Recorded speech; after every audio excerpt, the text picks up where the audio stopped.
राधे राधे, जय श्री कृष्णा। कैसे हैं आप सब लोग? हम लोग बिल्कुल बढ़िया हैं, मस्त हैं, स्वस्थ हैं। श्री जी की भरपूर कृपा हम सब पर है। हम श्री जी से प्रार्थना करते हैं कि आप सब पर भी श्री जी की भरपूर कृपा रहे। लीजिए, ब्लॉग शुरू करने से पहले आप पहले दर्शन कर लीजिए। ये हमारे लड्डू जी हैं और ये राधिका जी हैं। आज का श्रृंगार भी बहुत सुंदर हुआ है। आप बताइएगा कैसा हुआ है। ये हमारे कान्हा जी हैं, इन्हें चश्मा लगाना बहुत ज़्यादा पसंद है। ये हमारी लाडो रानी है, बहुत ही प्यारी बेटिया रानी है हमारी, क्यूट क्यूट सी।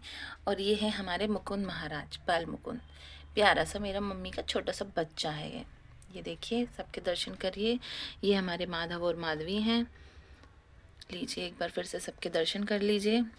आज आपसे मैं कुछ ज़रूरी बात करूँगी कि आप हमारे वीडियो को लाइक शेयर सब्सक्राइब ज़रूर करिए। आप वीडियो को अभी देख ही नहीं रहे हैं, आप देखेंगे ही नहीं तो आप लड्डू गोपाल की सेवा कैसे करते हैं, भक्ति के रास्ते पे कैसे जाते हैं, क्या क्या नियम होते हैं, भोजन की क्या प्रक्रिया होती है, भोग कैसे लगाते हैं, रात्रि शयन कैसे कराते हैं, आप ये सब कैसे जान पाएंगे। तो आप कृपया करके प्लीज़ वीडियो को ज़रूर देखें, लाइक शेयर सब्सक्राइब करें।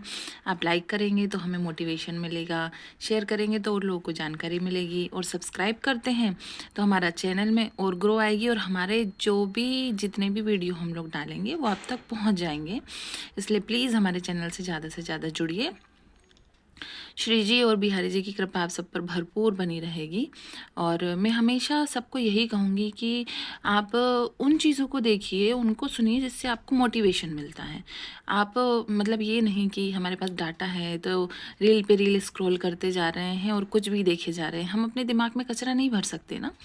हमारा दिमाग जो है वो हमारी एक तरह से कहते हैं तिजोरी है। आप तिजोरी में कभी कचरा नहीं भरते हैं।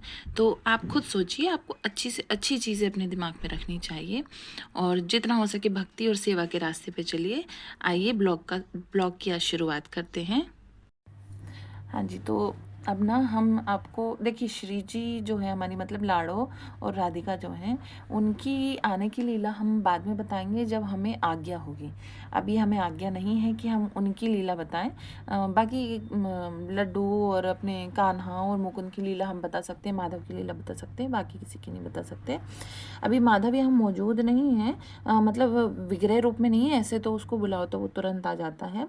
माधव अपनी बहन के घर है, माधवी भी वहीं पर ही अपनी मतलब नंदन के घर है।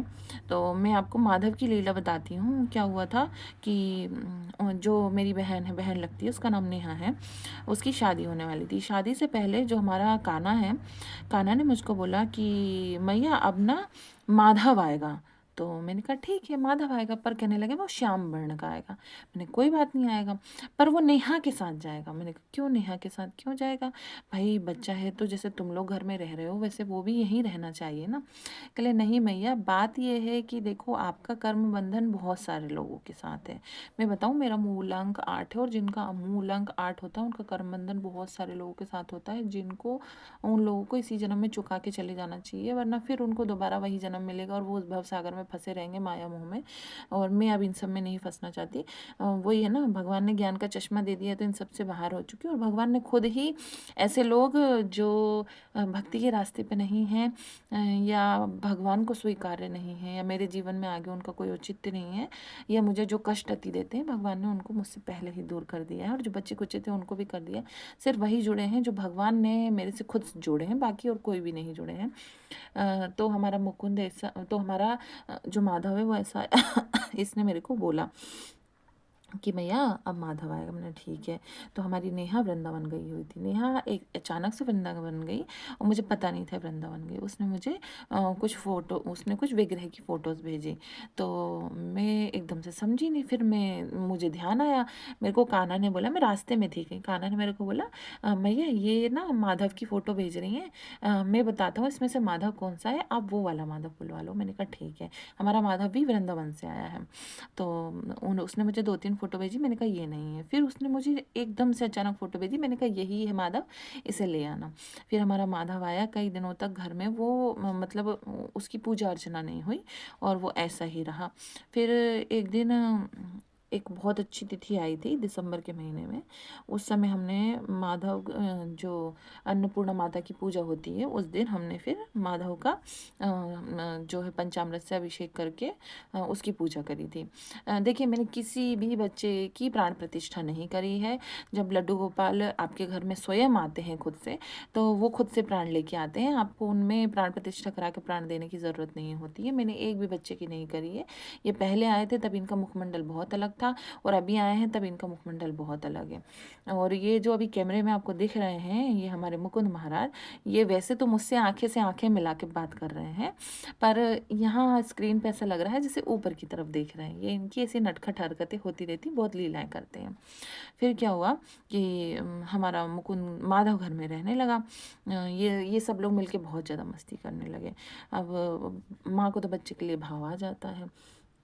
नेहा की शादी का टाइम करीब आता गया, करीब आता गया।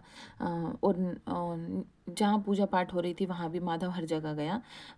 तो क्या हुआ कि नेहा की शादी का टाइम करीब आया। अब मैं नेहा को बोली, मैंने कहा बेटा तुम्हारे जाने का इतना दुख नहीं है जितना माधव के जाने का दुख है। तो जैसे माँ बेटी की विदाई पर होती है, उस दिन 3-4 दिन पहले नेहा की शादी के, मैं माधव को गले लगा के बहुत रोई, बहुत रोई। और समझ ही नहीं आ रहा था कि मैं अपने आप को संभालूँ कैसे। मैंने हस्बैंड को भी बताया, 2-3 दिन तक मैं बहुत रोती रही। अभी भी मुझे बहुत रोना आता है, क्योंकि कोई भी माँ अपना बच्चा कहीं देती नहीं है, पर वही बात है कि अगर आज्ञा हो गई है कि आपका कर्म बंधन हमें काटने जाना है। और देखिए, मेरे मेरे लिए ही वो वहाँ गए हैं, खुद के लिए वो वहाँ नहीं गए हैं। अभी भी मैं भावुक हो जाती हूँ, मतलब बहुत याद आती है उसकी। फिर क्या हुआ कि मैंने माधव को बोला कि बेटा तुम जा तो रहे हो, पर जाने से पहले मुझे एक बार अपने दर्शन दे देना। बाकी सारे बच्चों ने अपना रूप दिखाया है मुझे कि वो किस रूप में है, बाल रूप में किस रूप में है, वो उन्होंने दिखाया। माधव ने क्या किया कि मैं एक जगह बैठी हुई थी, और उस समय ठंड का ही टाइम चल रहा था। मेरे हस्बैंड की हाइट से भी थोड़ा सा बड़ा, और बिल्कुल श्याम वर्ण का चेहरा, और जैसे काले कपड़े पहने होते हैं ऐसे कपड़े, मेरे सामने से ऐसे गुजरा। तो मुझे लगा कि हस्बैंड गुजरे हैं। तो मैंने इनको आवाज़ दी, मैंने कहा कहाँ पर हैं आप? तो कहने लगे मैं तो अंदर हूँ। तो मैंने कहा आप अभी यहाँ मेरे सामने से गुजरे हैं क्या? कहने नहीं, मैं तो नहा रहा था, मैं बाहर कैसे आ सकता हूँ, जब से तो तुम्हें पता है मैं अंदर ही हूँ। क्या उस समय उनको बाल भी धोने थे, नहाना था, तो काफ़ी टाइम लग गया था। फिर एकदम से मुझे माधव ने बोला कि मैं, ये आप ही तो कह रही थी कि मुझे दर्शन दे के जाना। फिर मैं इतना रोई, इतना रोई, बताओ। मैंने कहा मैं बच्चे को जो बोल दूँ ना, मेरा बच्चा वो करने को तैयार होता है। मैं बहुत खुश हुई थी उस दिन। पर माधव हमारे घर में, हमारे जीवन में ऐसा आया। जब मैं नेहा के घर पहली बार माधव से मिलने गई थी, मैं तब भी बहुत रोई थी। अभी भी मुझे उसकी बहुत याद आती है। अब वो उनके घर में नेहा तो बहन की तरह पूछती है, पर उनके साथ भगवान की तरह पूछती हैं, तो भगवान को ज़्यादा इधर से उधर नहीं ला सकते हैं। बाकी अब हमारी माधवी भी आ गई है। माधव अकेला रहता था। मैंने नेहा को बोला था, मैंने कहा मैं माधवी नहीं दूंगी। जिस दिन माधव प्रसन्न हो जाएगा, जब आपके श्री कृष्ण प्रसन्न हो जाते, तब वो श्री जी खुद ब खुद आ जाती हैं। मैंने कहा प्रसन्न हो जाएगा तब श्री जी आ जाएंगे। अभी नेहा और नेहा के पतिदेव अंशुल जो हैं, वो बरसाना और वृंदावन खास करके माधवी के लिए गए थे, और माधवी को लेके आए हैं।